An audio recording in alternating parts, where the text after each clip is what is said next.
Hello दोस्तों, मेरा नाम डॉक्टर ओपी गर्ग है। मैं सीनियर कंसल्टेंट हूँ anaesthesia critical care and pain management में बंगाल फेथ हॉस्पिटल बर्दवान में। दोस्तों, ये मेरा पहला वीडियो है, तो इसलिए मैं बोलूँगा आपको कि आप थोड़ा सा क्वालिटी ऑफ वीडियो पर ध्यान ज़्यादा ना दें और केवल कंटेंट पे ध्यान दें। आज हम बात करने वाले हैं बेहोशी के बारे में। काफ़ी सारे लोगों को ये मिथक होता है या ये धारणा होती है कि बेहोशी करते समय कि कुछ रुमाल पे क्लोरोफॉर्म डाल के सुंघाया जाएगा और हम बेहोश हो जाएंगे और फिर जब ऑपरेशन ख़त्म हो जाएगा तो हमें जगा लिया जाएगा। तो मैं ये जस्ट बताना चाहता हूँ कि बेहोशी ऐसा नहीं होता। ये काफ़ी सालों पुराने बात है। अभी टोटल बेहोशी का जो प्रोसीजर है टोटल चेंज हो गया है। तो बेहोशी क्या होती है, बेहोशी करने वाले डॉक्टर क्या होते हैं, उनकी कैसे पढ़ाई होती है, कैसे बेहोश किया जाता है, कैसे कैसे वापस होश में लाया जाता है, क्या क्या ऑप्शंस होते हैं, तो इस बारे में हम एक छोटी सी वार्तालाप करेंगे इस वीडियो में। और आगे के आने वाले वीडियोस में मैं आपको बताऊंगा कि बेहोशी के क्या क्या तरीके होते हैं, किस किस प्रकार से ऑपरेशन पेनलेस किया जा सकता है। तो सबसे पहली बात तो यह है दोस्तों कि बेहोशी वाले जो डॉक्टर होते हैं वो खुद उतने ही काबिल या उतने ही कॉम्पिटेंट डॉक्टर होते हैं जैसे कि एक सर्जन या ऑर्थोपीडिशियन।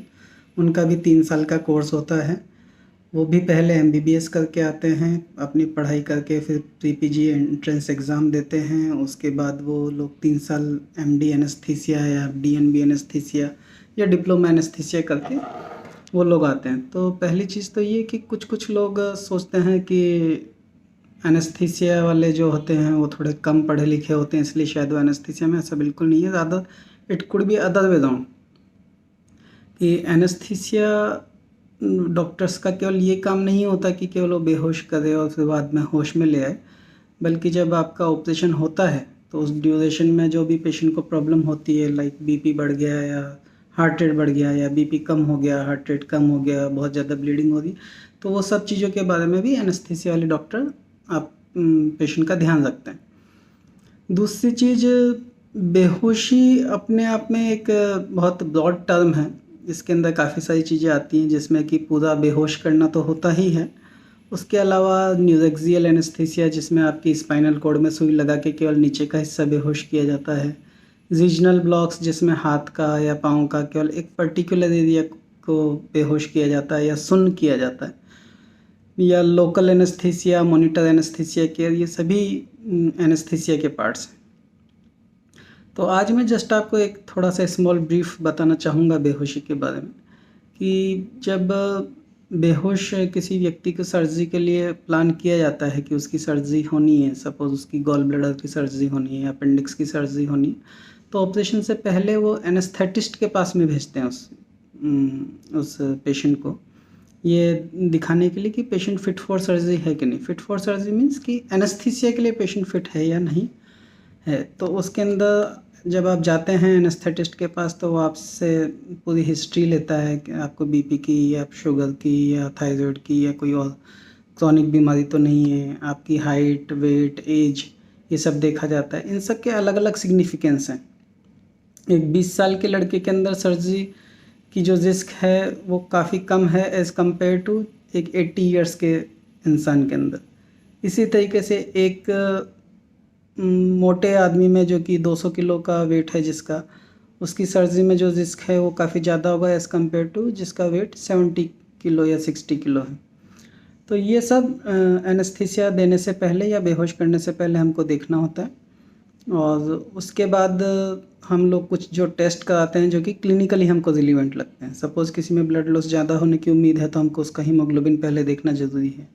कोई पेशेंट शुगर का है तो उसका शुगर कितना है पहले ऑपरेशन से पहले और ऑपरेशन के बाद वो हमको देखना ज़रूरी है। कोई पेशेंट कार्डिक पेशेंट है या कार्डिक होने की उम्मीद है तो उसका ईसीजी, इको हमको देखना ज़रूरी है। तो ये सारी चीज़ें ऑपरेशन से पहले की बात है।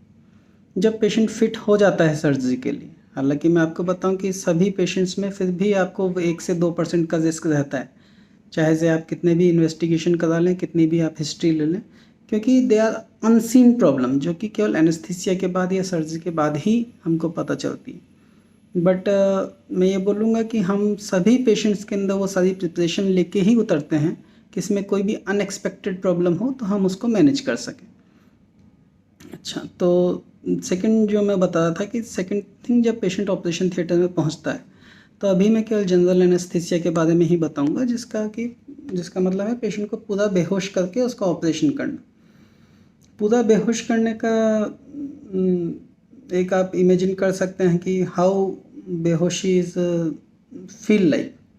तो मैं आपको बताऊंगा कि जैसे आप ये ऊपर छत देख रहे हैं मेरे ऊपर, अगर मैं एक फॉर एग्जांपल इसको बोलूं कि ये छत एक ज़िंदा इंसान है, मेरे जैसा या आपके जैसा बात कर सकता है, हिल डुल सकता है, सब कुछ कर सकता है।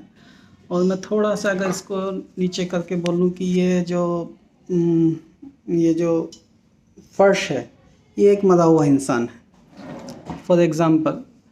तो बेहोशी के अंदर हमको पेशेंट को अप्रोक्सीमेटली यहाँ रखना होता है। आप if you can see my hand कि मरे हुए के बहुत ज़्यादा पास में और ज़िंदा इंसान से बहुत दूर।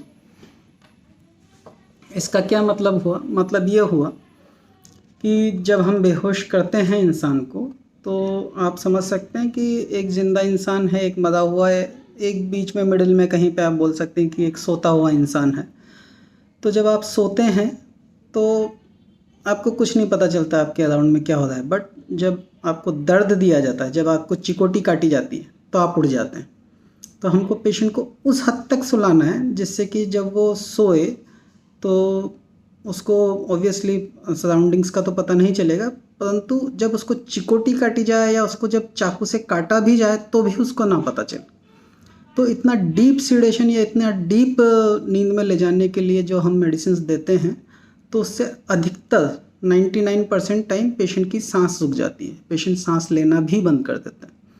और जब वो पेशेंट सांस लेना बंद कर देता है तो उसके गले में एक ट्यूब डाली जाती है जो कि गले से होकर लंग्स तक जाती है, और उस ट्यूब के थ्रू हम लोग उसको वेंटिलेटर से कनेक्ट करते हैं जो कि उसको आर्टिफिशियली ऑक्सीजन या आर्टिफिशियली सांस देता है till the time surgery is going on.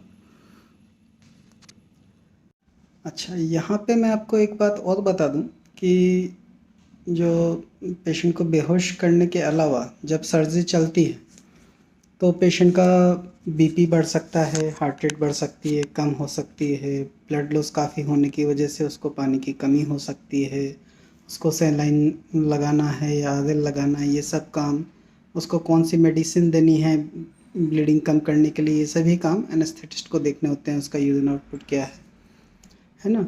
तो एक तरीके से एनेस्थेटिस्ट जो होता है वो बेहोश पेशेंट का गार्जियन होता है। गार्जियन मीन्स कि सर्जन केवल अपना काम करेगा, जो कि सर्जरी करना उसका काम है, हाथ की या पाँव की या अपेंडिक्स की या कोलेसिस्टेक्टोमी की। उसके अलावा पेशेंट्स का क्या हो रहा है उस समय, उसका बीपी क्या है, पल्स क्या है, सैचुरेशन क्या है, ये सभी काम एनेस्थेटिस्ट के होते हैं और वो एनेस्थेटिस्ट चुपचाप करता है विदाउट सर्जन को डिस्टर्ब किए। तो ड्यूरिंग सर्जरी आप एक समझ सकते हैं कि anaesthetist is something like a driver, सावधानी हटी और दुर्घटना घटी। एनेस्थेटिस्ट ही होता है जो कि सर्जन्स को बार बार वार्न करता है कि सर ब्लीडिंग ज़्यादा हो रही है, आप ध्यान रखें, या सर पेशेंट का बीपी कम हो रहा है या हार्ट रेट ज़्यादा हो रही है। तो उसके लिए सर्जन को आगाह करता है और ज़रूरत पड़ने पे इंटरवीन भी करता है।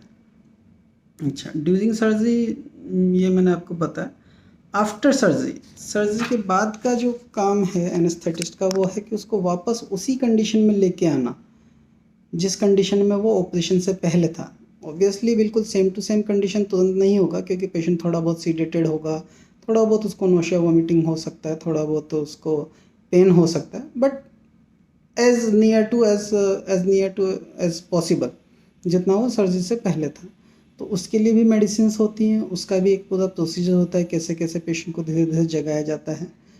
तो ये सभी काम anaesthetist during surgery and after surgery करता है। इसके अलावा काफ़ी सारे ऑप्शंस हैं सर्जरी के जिसके अंदर पेशेंट को पूरा ना बेहोश करके केवल उनके शरीर के एक हिस्से को बेहोश किया जाता है, ये केवल पेट के नीचे के हिस्से को बेहोश किया जाता है, या केवल पेशेंट के साथ में रहा जाता है और मेक श्योर किया जाता है कि उसको बहुत ज़्यादा पेन ना हो।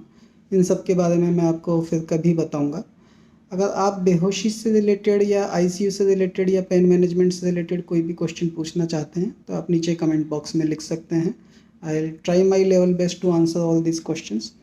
और किसी भी तरीके की सहायता के लिए आप मुझे इसी चैनल पे कांटेक्ट कर सकते हैं। Thank you.